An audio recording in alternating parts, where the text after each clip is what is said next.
Story 1. Wife has been using her annual girls' trip as an annual hall pass. My wife, Gwen, F31. And I, Robert, M33, have been together for 11 years and married for 8. We have a set of 4-year-old twins, MF. Our relationship the last 3 years has been spectacular. We spend at least one night a week together on a date, sex is regular, we discuss everything, have long intimate conversations, and financially we are hitting full stride. Both of us have growing careers. It wasn't always this good, but never has been bad either. We have grown up together. We had a lot of the typical couple issues early on and throughout our 20s. But each challenge just seemed to bring us closer in the end. That's what makes what I found out 2 days ago so much more devastating. My wife has been cheating on me. Every June my wife and her best friend Scarlett take a girls' trip. It's been a tradition they've done since they were 18. It's nothing crazy. They usually just pick a nearby touristy town and spend the weekend shopping, or laying by a pool, or doing spa treatments. Nothing too over the top. She has this year's trip already booked and it's in just a couple of weeks. The other day, I was looking at our bank account app and it wanted some mandatory info verification for privacy's sake. I clicked the button and it went into 2-step authorization. Clicked OK and it said it had to send me a code via text, but it's my wife's phone tied to the account. I begrudgingly got up and went and found her phone. I would normally ask but she was napping and I didn't want to wake her. I picked the phone up and hit for the code to unlock since it obviously wasn't going to recognize my face. I know the PIN, it's the same thing she uses for everything. Once unlocked she has Snapchat open, and there's a message from her BFF in the chat. It says, "Are you really going to go through with it?" A sense of dread washed over me. I really had no reason to feel this way, but something about the question just felt so off. I thought hard about how my wife would respond, and typed back, "Why wouldn't I?" Scarlett responded, "I'm just saying, 2 guys at once is pretty intense." My heart dropped, I couldn't believe what I was seeing. Knowing I couldn't keep the charade up I stopped responding and began looking through the snaps. There were 2 guys I vaguely recognized as being from my wife's past. Unfortunately, it's Snapchat, so when I clicked on them there was nothing there. I went into her phone deeper. Nothing in her texts or email. I looked through a oddly named folder and in it is WhatsApp. Here are the messages I was looking for. Her messaging with her old HS boyfriend, Donald M31, making plans for their upcoming girls' trip. No smoking gun, no sex or pics, but definitely flirty. Definitely making plans to meet at the hotel, and definitely planning on him bringing his college roommate, who was also my wife's second boyfriend, John, M32. I couldn't believe she would do this. I was also wondering how long this has been going on. There are not a lot of messages, but I could tell that this won't be the first time Donald has joined her on the girls' trip. I knew since Scarlett would figure out that I sent that last response, I had to confront my wife when she awoke. When she finally awoke, some grueling 45 minutes later, she immediately picked up her phone. She didn't even notice me sitting in the chair in the corner of our room. After looking at her snaps, and sending a few back to Scarlett, she finally put 2 and 2 together and realized I had been on her phone. She looked over and finally noticed my presence. Her first words, said in a very aggravated tone, were, "Did you go through my phone?" Before I could even get a word out she starts laying into me about invasion of privacy. I became immediately engaged. How dare she blame me for anything? I tell her I know she is cheating, that she's talking to Donald and John, and that her and Scarlett's trip is just a cover. At first she tries to deny everything. Tries to gaslight me, telling me I'm reading too much into the messages, that she is just catching up with old friends and knew I would act like this. That's why she didn't tell me they were going to get lunch. It was all bullshit. I got so mad this whole thing devolved into just screaming and yelling. I told her I wanted a divorce, and she said, "Really? You're going to throw away over 10 years over a couple of nothing texts?" Implying I was the one throwing things away, made me see the darkest red, and I said what I knew would get under her skin far more than anything else, "I'm not the one throwing it away, you stupid cunt." Now I knew this would drive her crazy. She hates that word. She even gets upset when TV characters say it. I've never seen her that mad, but it worked. She totally flipped and screamed at me that she does this for us. I was mind blown by that statement, but she wasn't done. I'm paraphrasing from memory, but basically she just ragingly started spouting off everything. "Why do you think our relationship gets better every fucking year? I deserve this. It's my free weekend. It lets me handle all the bullshit from the year, resets me. If you can't understand that, that's your problem. So fucking what if I'm crossing some lines? Are you not fucking happy? We have it great, and all it costs is me getting 1 weekend a year off." At this point she softened a little but kept a stern tone. "I get it, your pride is hurt, But it has nothing to do with you, this is for me. You can have a great life, I just need this once a year and you need to make peace with that. We have a good thing going, don't fuck it up because you're mad now. I couldn't believe what I heard. I felt literally woozy in that moment. My chest tightened. This woman was out of her mind. I didn't say a word. I left the room, went to my car and headed for my brother's house. When I arrived I just texted my wife, I'm at Mickey's, please don't message me, I need time. I've been hanging out here for 2 days just under the guise of generic marital problems. She has texted me each morning asking me to come home and talk. I responded both times, not yet. I don't know what to do. I've never been hurt so badly. Or so callously. I love her, but this is too much. I plan to go back home tomorrow and try and sort this out. I don't see how we ever come back from this. Well, it's been a week, so I thought an update was due. It's not a good one, and I'm beside myself with what to do. Really feel like she has me by the balls here. So a day after my last post I went home to talk to her. She started off by giving what seemed to be a truly remorseful apology. Just not for what she's been doing, but because I was never supposed to find out, and especially not find out like this. She kept going on about how she loves me and didn't want me to be hurt. There was no remorse for the cheating and some blame shifting, telling me I shouldn't have been on her phone in the first place. She told me she wants our marriage to continue. I started to speak up and she cut me off and said to just hear her out. She began this like prepared list of reasons we shouldn't divorce. I can't remember all of it, but there were basically 3 reasons and all these sub-reasons that backed them up. The twins, we don't want them growing up in a broken home. They are so young and this is what they know. Neither of us wants to see them half the time. This was the only reason that I consider even remotely valid. Our relationship is actually great. We complement each other, have so much fun together, rarely ever argue, and when we do it's more a discussion. We indulge each other's likes. We have sex often. Just on and on. Up until a few weeks ago I would have agreed with all this completely. I tried pointing out that infidelity kind of negates all that. This is where I could see she felt no remorse and I could tell she believes all her own bullshit. She said the girls' trip is what makes all this possible. I was dumbstruck. She went on to say her yearly trip allows her to get all of it out her system. It's the reason she can be all these great things all year long. That anytime she feels a little resentment about something, or I'm just getting under her skin, or she doesn't feel like having sex or indulging one of my hobbies, she can always put that aside because she has this. I literally can't believe the audacity of this woman. Financial stability wasn't much, just her pointing out how much difficult it'll be with us both on our own, as we live so comfortably and get to do so much because we both are good earners. Who cares? When I finally got to speak, I told her how hurt, betrayed and insulted I was. She did tear up and apologize for hurting me, but at no point did she apologize for the actual cheating. Sticking to the idea that I was never supposed to find out. I asked how long, and she said 10 years. That's basically our whole relationship. I began to ask for more info, but she cut me off again and said that talking about the past is just going to hurt more. She wants to talk about the future and what I needed to work this out. I told her if you want to reconcile then obviously this trip needs to end. She stopped me there and said, no, I'm not going to stop, I'm still going this year. I got pissed and yelled, then we are done, I'm leaving and divorcing you. This is when things turned worse. She sighed and said, no you're not, I didn't want to do this but you lose if you leave. We will split custody, we will split our money, but we will also split our debt and I have more than you, half will become yours. The house is in my and my family's name, and is a premarital asset. Also, you don't have any proof I did anything. You saw some vague messages that are now gone. I bet you didn't send them to yourself or take pics, did you? This is a no-fault state with no infidelity clauses, you're fucked. I'll be really devastated to be without you, I don't want you to think I don't love you, but I'll move on here in this house, with more free time. You'll move in with your mom or brother, and be miserable trying to rebuild on your own.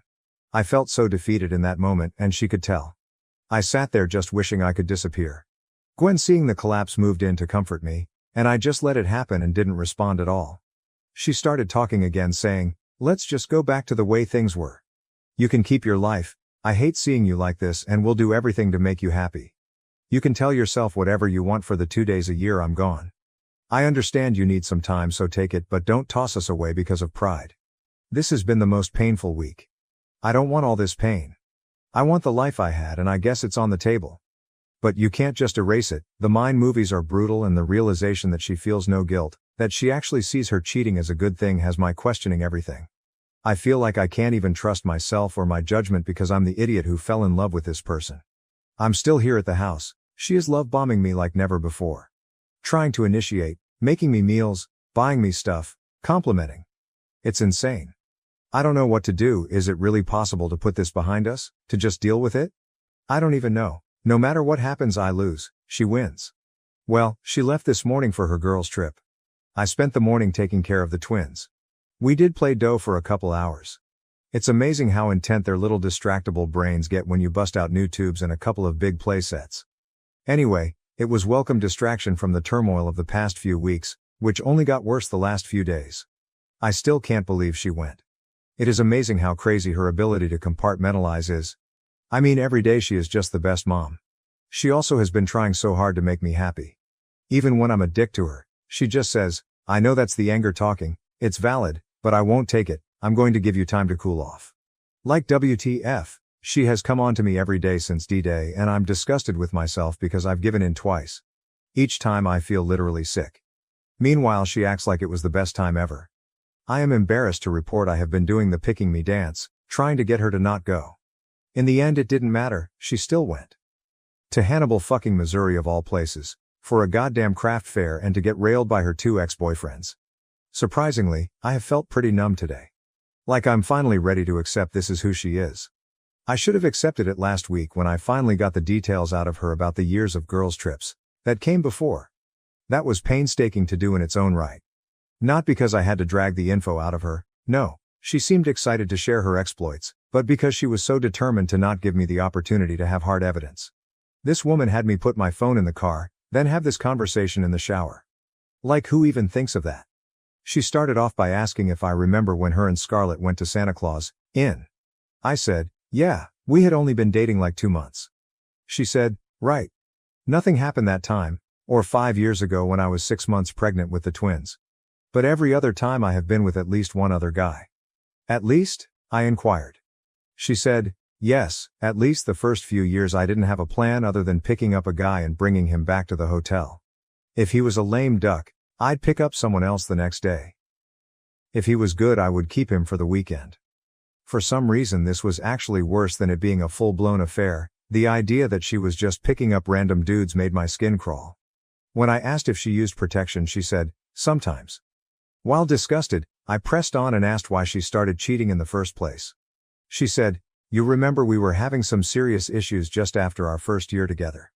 I had the trip coming up and was venting to Scarlett about it. She was having some problems with Sam, her then BF, now husband, and said we should cheat on you guys. At first I was appalled, but then she told me about how her mom has cheated on her dad forever. He just takes it, turns a blind eye. She used to get so mad at her mom, but told me one day something happened. When she was 16, Scarlett got sick at school and was sent home. She drove herself home and quietly came inside, only to catch her mom in the act. Upset and crying, she asked her mom why. Her mom told her because it makes her better.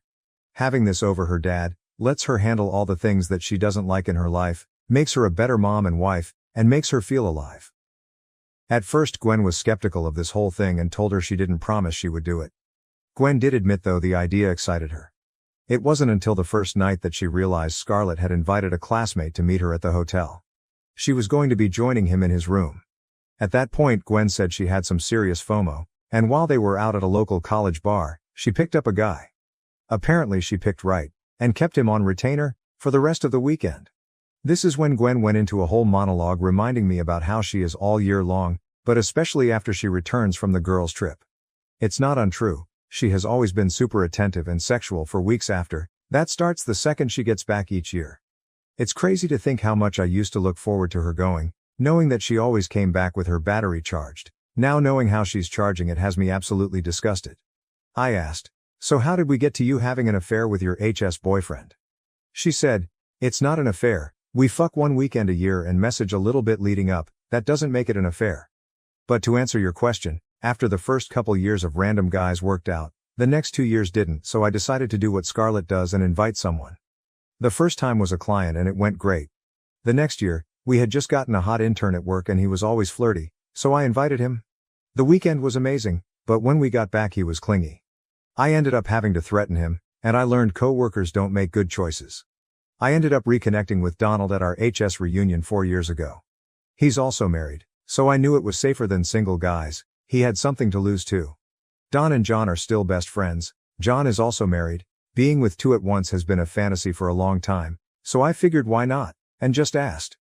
I should have quit then, but I didn't. I did this pick-me dance for another week. But now she's gone for the weekend. But I'm about to be gone too. I'm not going to live like this. She thinks she has me, but what she didn't anticipate was me going numb. I might not have a plan right now, but I have time, and I will make sure she sees consequences for this. Edit, getting a few questions on the history between Gwen, Don and John. Gwen and Don were HS sweethearts and decided to break up amicably right before going to the same college. They kept up as friends with benefits thing for the first semester until Don got GF. John was Don's roommate freshman year and they became best friends, so the three of them, and some others, hung out a lot. When Don got his GF, John asked if it was cool for him to pursue Gwen, and Don had no qualms with that and they all kept hanging out until John and Gwen broke up after about a year. Shortly after that I came into the picture and she lost touch with both of them until the HS reunion. It has been a long time since I last posted, but with as many people who offered support and advice, I felt I owed you all this 1 year update. I know everyone wanted me to just divorce and move on, and I would have loved to, but I also needed her to have consequences. It took me months of researching and planning, but when I was ready I was going to make her pay for her callousness. I knew I couldn't do scorched earth. Between my state's laws, custody, the fact we both have good jobs, dumpster fire was going to be the best I could pull off. But you know what? Dumpster fire was good enough. I'll never forget the look on her face. When Gwen got back from her girls' trip she tried to be her usual loving self, tried to initiate, tried to tell me about it, WTF. I played like a broken man while rejecting her. I slowly loosened up this facade, making it seem more and more like I was getting back to normal, and gradually allowed more of her affections. My whole goal was just for her to have a sense of security. I still remembered the threats she made right after D-Day. And I'll never forget her telling me I would be the loser in all of this no matter what. Well, I wasn't going to lose, she was. Her biggest flaw was complacency. She expected everything to just tick on as normal, and she was in way too much fog to even think I would pull the shit I did. My first plan was to hurt her financially. Not a ton I could do here, but I did empty our joint savings account. I then used that money to pay off my debts, notably the car that was in my name. I also hired myself a lawyer and got him to draft papers. Right at the end I used a decent chunk to put a deposit in first months on a rental house. I figured timing everything up just right to ruin next year's girls' trip was ideal. Over the last year I have been slowly collecting any and all evidence of infidelity I could on Scarlett, Don and John. With the cat being out of the bag, my wife was so much more lax with her phone. Before, she was somewhat guarded with it, not suspiciously as I always respected her privacy for the most part, but usually she was extra guarded in the months leading up to June. Now, since she thought I was so beaten down I guess, she would just leave it laying around when she showered or slept. This allowed me to get screenshots, pics, and send them to myself. I discovered Scarlett wasn't just hall passing the girls' trip, she was having a full-on affair for years. The two guys I got enough to raise suspicion with a concerned spouse, especially if there were other red flags in the relationship. So we finally got to the week leading up to this year's girls' trip. She was going to leave on Friday. Unfortunately for her on Wednesday the foreclosure notice on the house came. She came up screaming at me asking why I stopped paying the mortgage and how this is going to destroy our credit. I took that moment to remind her that it wasn't my house, my name wasn't on it, she should remember she's the one that pointed that out last year. Needless to say she was extremely pissed. She was raving. She was extra pissed when she went to check the savings and found out it was empty. For a few moments there she thought she was going to hit me. She probably would have had I not been filming this whole fiasco as it went down. The best part was she had to call her parents to cover the cost of stopping the foreclosure. Which I found hilarious. She put her dad on speaker who began ripping into me, talking about his name is still on it, and finally yelled, "Why the fuck would you do this?" I simply replied, "Because your daughter likes to fuck other guys." She screamed at me, "You are such a fucking asshole." She turned at that point and went out of the room to deny what I just said. Which couldn't have been more convenient. I took the chaos as my cue to send the infidelity evidence I had collected to the other spouses. Feeling content in my efforts so far I went ahead and scooped the twins up and headed for my mother's house. We had a nice time. Gwen was blowing my phone up about the house. It was unfortunate she figured out I had stopped paying on her car too, it likely would have gotten repoed any day. The craziest part was she just could not fathom why I would do this. Kept asking me, Wasn't she good enough? How could I do this? Why am I being so cruel? When I finally responded, it was because I came to realize just how far gone she was. She was literally the definition believing your own bullshit. I told her, you cheat on me every year, you were gonna do it again. Why would I stay with you? Why would I help you or support you? You have lost your goddamn mind. She fired back in all caps, I'd do that for us. I finally had my clear admission of cheating. I turned my phone off for the rest of the night.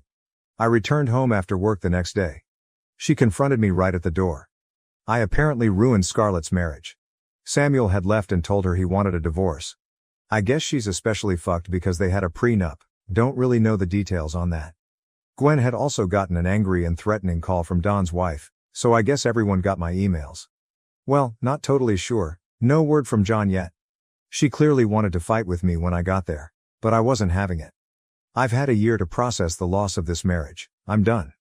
When I pulled out the divorce papers and served her, she melted into the floor, totally defeated. I had no comfort to give, I just gathered my go bag and returned to my mother's. That was a week ago. She has been begging me to come back, to work this out. She is finally promising to stop the girls' trip. But it's definitely too little too late. I got her together enough to work out a custody situation for the twins. That's really all that matters? As long as we can raise two decent humans, I'll be happy to co-parent. As for me, I feel like a new man. I got into the house while she was gone and got more things for my new house. I bought the twins new rooms with some money I'd been setting aside to do so. The divorce will take time, I'm worried she will contest it, but I'll cross that bridge when it comes. For now I'm just going to try and enjoy each day and maybe plan a boys' trip. I can't believe 8 years have gone by. I had all but forgotten about my posts when I hit the Facebook Reels and a robot voice started reading my story to me. That got my feeling nostalgic, and I decided to give an update for you lifelong Redditors who might remember me. Donald's wife Leslie went absolutely nuclear. She was a SHM, and when she got my email, I guess it was the confirmation of her suspicions. After initially lashing out at Gwen, I guess she realized Don was the real villain in her story. She dug in at that point and found other affairs, as well as thousands of dollars spent on OnlyFans over the years. She got the right judge for her and Don was ordered to pay alimony and child support. And if that wasn't enough, she then aired all of this on social media the second the divorce went final. It was quite entertaining. I have only the vaguest idea about what happened to John. Gwen told me all his socials went dark right after I messaged his wife. About 2 years ago he popped up again on my friend's suggestions on Facebook. I clicked on his profile and he appeared to be single and living about 1,500 miles away. Scarlett was divorced immediately. She also cut out Gwen, blaming her for being found out.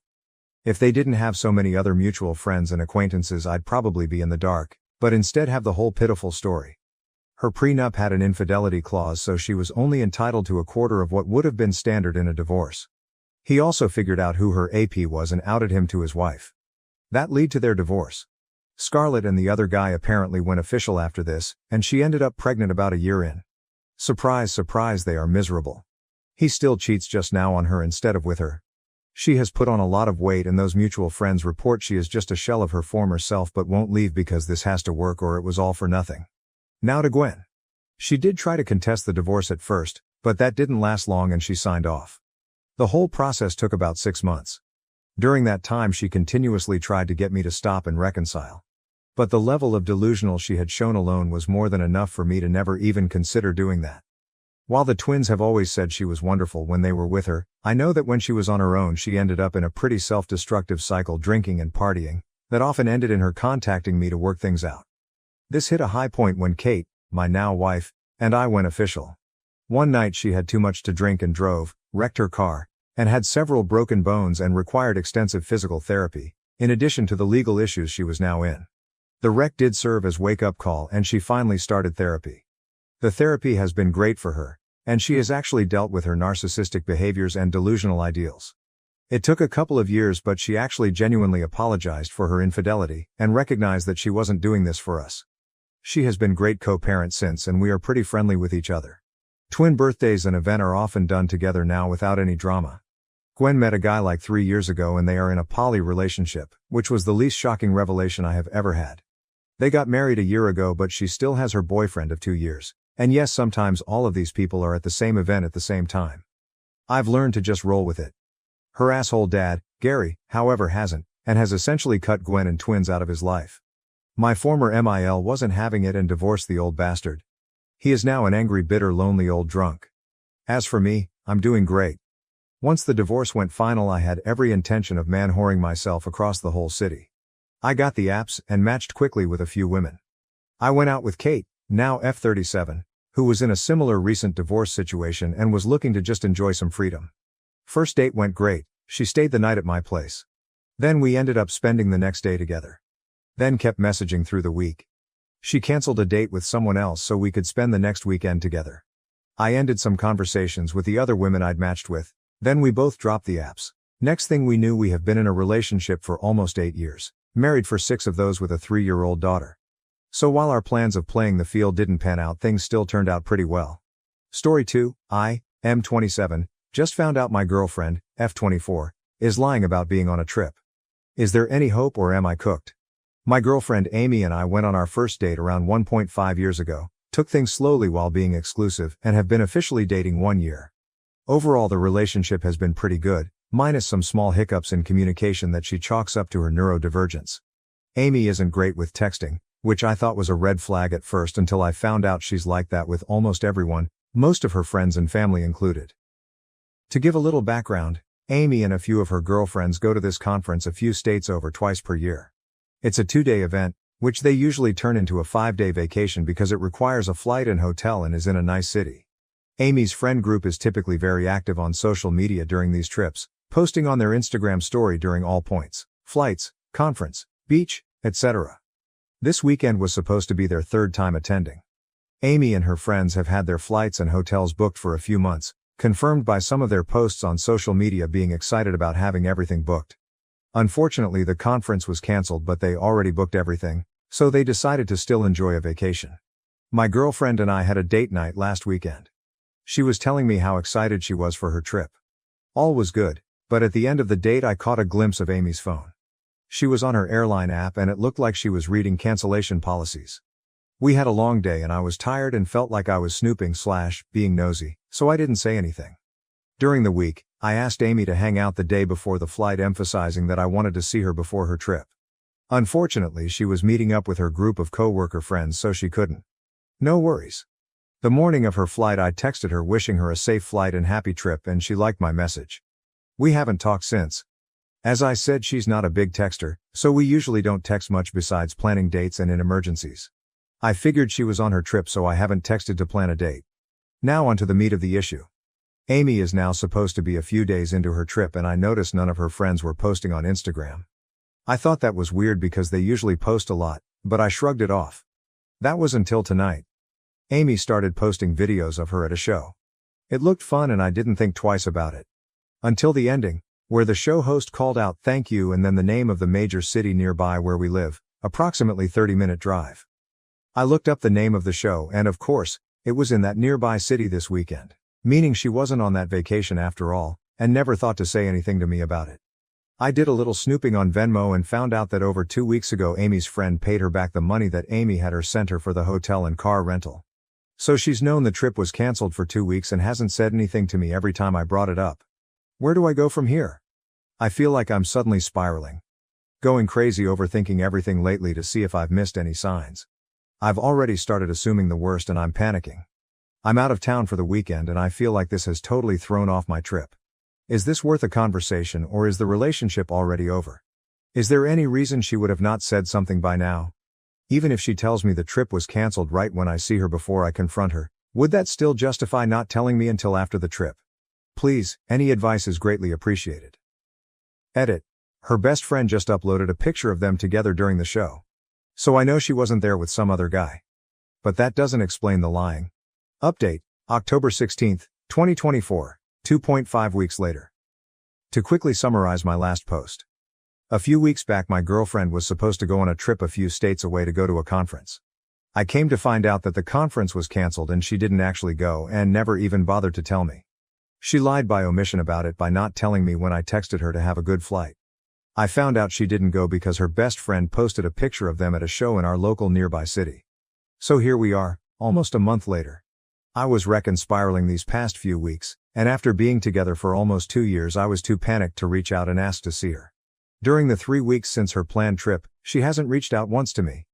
That was until yesterday, when she casually reached out like we hadn't just ignored each other for 3 weeks and asked to see a movie. So I just finally saw her tonight. In the car I asked about her trip. Her facial response was really weird, like she got caught off guard. I'm guessing she was expecting me to forget about it after a few weeks of not seeing her. She just said, "It was okay," which instantly confirmed my suspicions. I asked her what she had done and she said she went to that conference one day, which, as I said in my last post, was cancelled, and went to a show after before returning home the day after I made my original post. I asked her which and she claimed the show that was in our local city. I was driving at the time and it was dark out, so I waited to confront her as I didn't want to get emotional and endanger us. I confronted her for lying about the trip, doubling down and lying about the conference, and tripling down to lie about the show.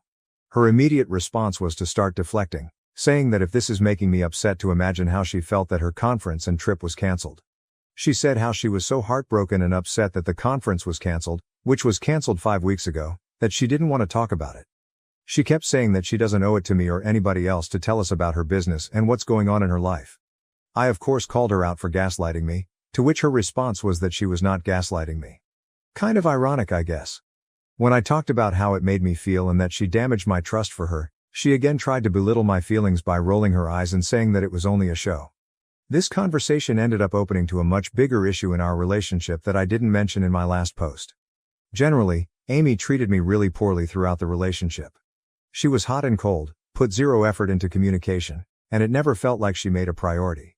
She'd give me zero affection or compliments despite drooling and crushing over male celebrities all day.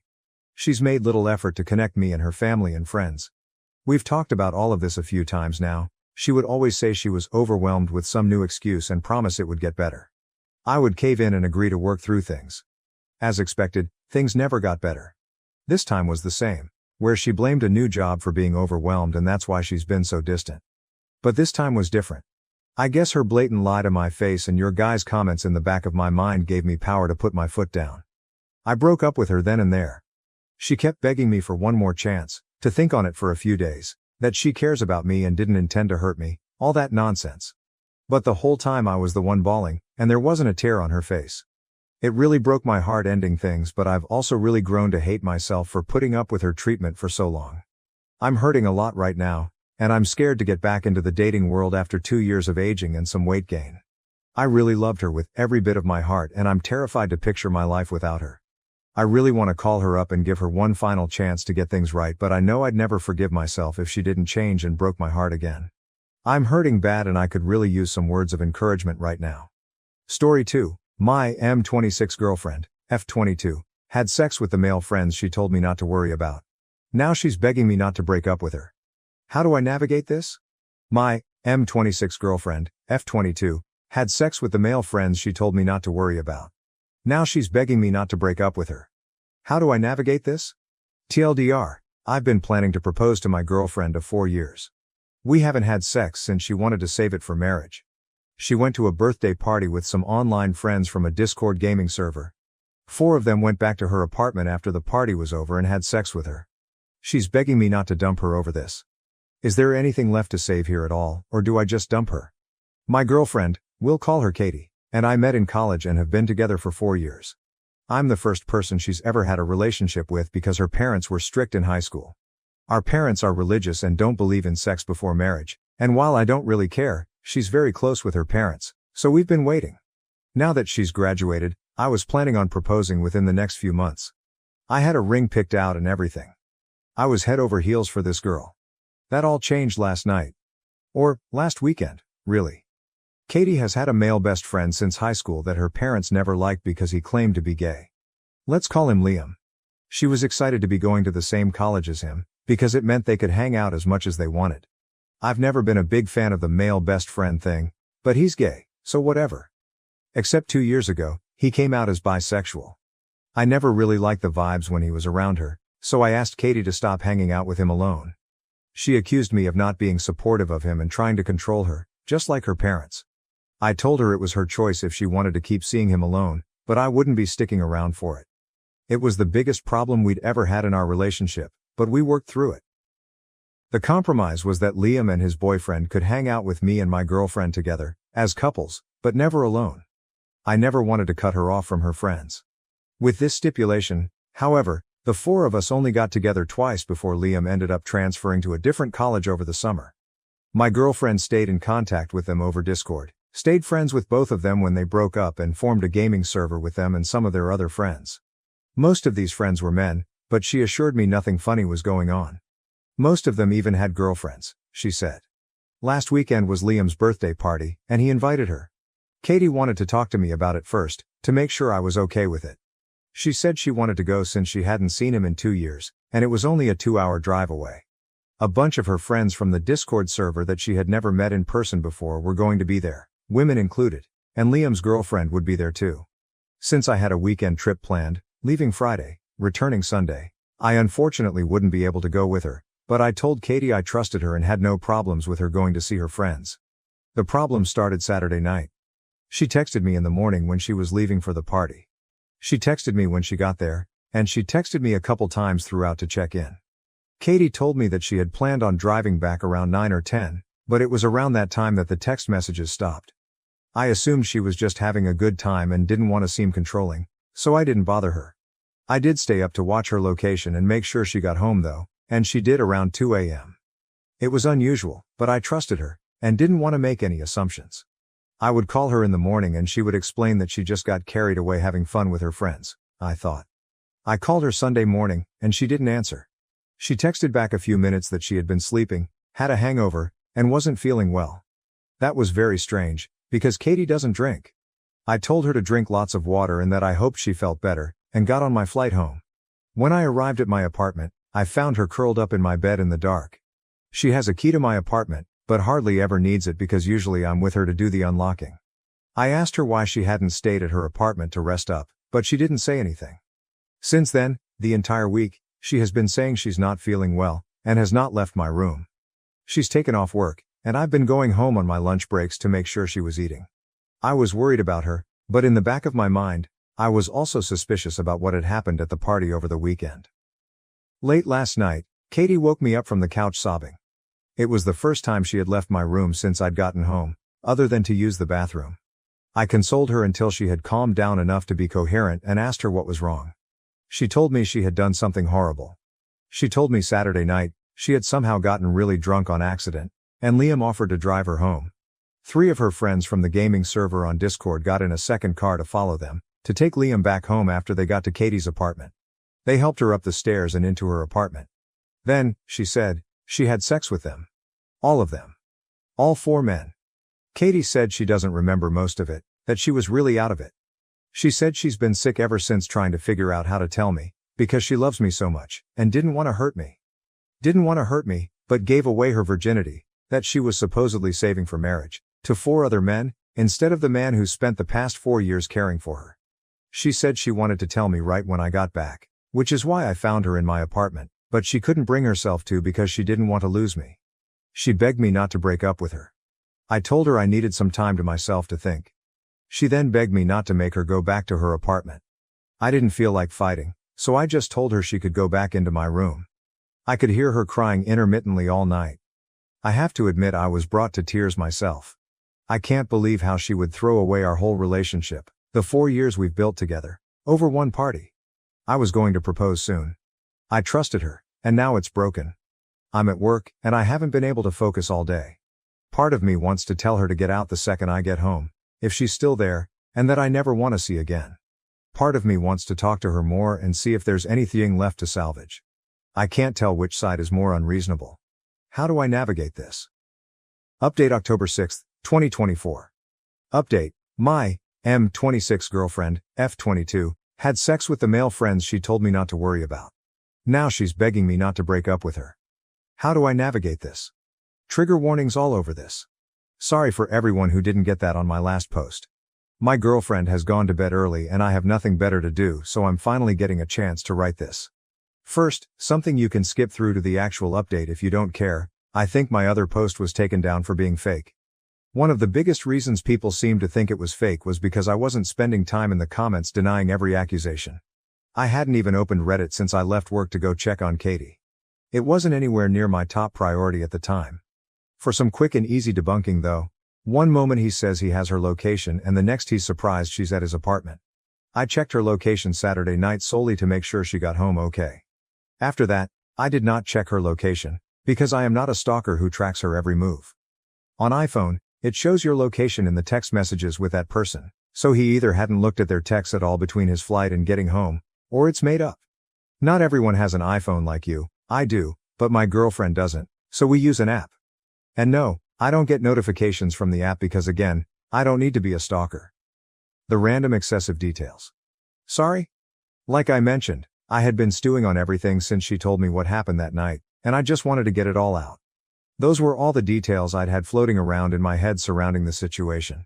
The update is full of typos while the main text is immaculate. OP only wrote the update and the TL.er. My apologies for being a bit of a mess and in a rush after realizing my girlfriend might have been raped. That's my bad. I've gone back and fixed them, by the way. I had no idea my post would get hundreds of more comments after I closed Reddit that would skeptically analyze everything I wrote to the letter. There's absolutely no concern that she's gotten pregnant. No worries about STIs. Not at the time, no. I didn't even know if I was going to stay with her. Pregnancy and STIs would have been a concern if I did, but at the point of writing, I believed she had cheated on me and was leaning towards breaking up with her. No worries that she was potentially drugged and raped. Again, not at the time of writing. I was still reeling from what she had told me. That she had sex with 4 men. She didn't say anything about getting drugged or being raped, which was something I would have assumed she'd have mentioned. That was before I read all the comments that she may be in denial herself, which hadn't even occurred to me. So this religious girl who wanted to wait for marriage suddenly wanted a train run on her? Obviously fake. No, as it turns out, she did not want any part of what happened. For everyone who said someone in my position wouldn't have taken the time to write everything out for a post. Well, look at the rest of the subreddit. If people in sticky situations didn't post about them, there wouldn't be any posts on here at all. And to everyone who suggested either it was fake or she must have been a cow for 4 men to carry her up the stairs, you can personally fuck off. Everything above was a whole load of presumptuous BS, though I do wish everything I wrote wasn't true. For the record, I only wrote all that out so people wouldn't harass me on this post too. Here's where you can skip to if none of that pertains to you. After reading all the comments that opened my eyes to what really happened, thank you so much to everyone who helped with this, especially you/Miss Bean 163 and Yuvas Lestitia. I left work a little before lunch and immediately went home to check on my girlfriend. She was as I had left her, curled up in bed and crying. The first thing I did was just go hold her, after asking for consent. I cried with her. After a while, I gently brought up what happened that night. Did she actually want any of that to happen? A lot was said, but long story short, as many of you suggested, she did not. To clear some things up, these friends that she was with at the party were not just random people she met online. They were personal friends of Liam, who she had been best friends with for 8 years. These friends, while she herself never met them in person, were people she had talked to and gamed with over the past year or so. I would hear her talking with them over the headset and I never noticed anything strange. She's pretty shy and introverted, so I was happy for her to have friends to play with while she gamed. They weren't all men either. From what she said there were 4 or 5 women in the server as well. Of the people at the party, 3 of the men and 2 of the women attended. Also there were Liam's girlfriend, a couple of other friends and a few of their partners. All in all, there were only around 15 guests, and everyone knew each other for the most part. It was never meant to be a huge thing, just a get-together of Liam's closest friends at his house. Alcohol wasn't even supposed to be a big part of it. At the beginning of the party, a lot of them just gamed together, since they hadn't been able to in person for a while. There was no big girl-guy separation, as a lot of people at the party were LGBT+. Some people got in little groups to chat together, just general mingling, etc. About midway through the party, one of the guests poured everyone some mystery shots. Katie rejected it at first. Liam, however, urged her to, for his birthday. When everyone else heard she'd never taken a shot before, they all egged her on too. It was just 1 shot. Liam insisted it would wear off well before time for her to head home, and if not, she could just wait however much longer until she felt comfortable driving. She felt like she had to. From that point, things got a little less clear. There was more hanging out. There was more alcohol. People, she wasn't sure which ones, kept handing her drinks and insisting. She didn't want to ruin Liam's party, and she knew if nothing else, he would look out for her. She didn't feel right, but Katie said she thought he would have told her if something was wrong. And he kept telling her everything was okay. She remembers feeling really sick. She remembers seeing others passed out on the couch. She remembers Liam saying he wanted to personally take her home, driving her car, to make sure she was okay. He felt bad he had let her get so fucked up, he said. She remembers one of her friends from Discord telling Liam he would follow them in his car to take Liam back after, and she remembers 2 more guys from the Discord getting in his car. She remembers Liam giving her a bottle of water in the car to help her sober up. She remembers them carrying her up the stairs to her apartment and laughing. Being brought inside her apartment. I'm not going to describe any further than that. She didn't want any of what happened. Was she naive? Maybe.